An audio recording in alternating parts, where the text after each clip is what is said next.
Praise the lord. ప్రభువైన యేసుక్రీస్తు వారు ఈరోజు మనకు అందిస్తున్నటువంటి వాగ్దానం రోమీయులకు రాసిన లేఖ 5వ అధ్యాయం 5వ వచనం. ఎందుకనగా ఈ నిరీక్షణ మనలను సిగ్గుపరచదు. దేవునితో స్నేహము. మనలో విశ్వాసం ఉండడం వల్ల దేవుడు మనము నీతిమంతులమని తీర్పు చెప్పాడు. ఆ కారణంగా మన యేసుక్రీస్తు ప్రభు ద్వారా మనకు దేవునితో స్నేహం కలిగింది. మనం ప్రస్తుతం జీవిస్తున్న జీవితం దేవుని అనుగ్రహం వల్ల సంభవించింది. ఇది విశ్వాసం గల మనకు యేసుక్రీస్తు ద్వారా లభించింది. దేవుని తేజస్సులో భాగం పంచుకుంటామనే ఆశ మనలో ఉండడం వల్ల మనకు ఎంతో ఆనందం కలుగుతుంది.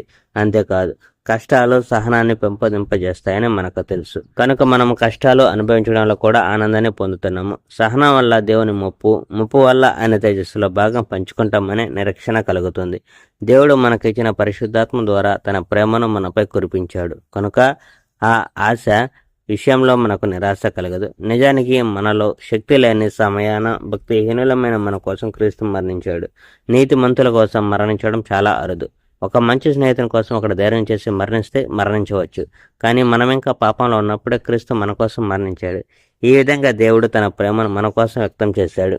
దేవుడు యేసుక్రీస్తు రక్తం ద్వారా మనం నీతిమంతులమని తీర్పు చెప్పాడు. కనుక మనము దేవుని ఆగ్రహం నుంచి తప్పకుండా రక్షింపబడతాము. ఇది యేసుక్రీస్తు ద్వారా సంభవిస్తుంది. ఒకప్పుడు మనము దేవుని శత్రులం, అయినా తన కుమారుని మరణం వల్ల మనకు ఆయనతో సమాధానం కలిగింది. కనుక క్రీస్తు జీవితం ద్వారా ఆయన మనల్ని తప్పకుండా రక్షిస్తాడు. పైగా మన యేసుక్రీస్తు ప్రభు ద్వారా దేవునితో స్నేహం కలిగినందుకు మనం ఇప్పుడు ఆనందిస్తున్నాము. Praise the Lord. May God bless our India.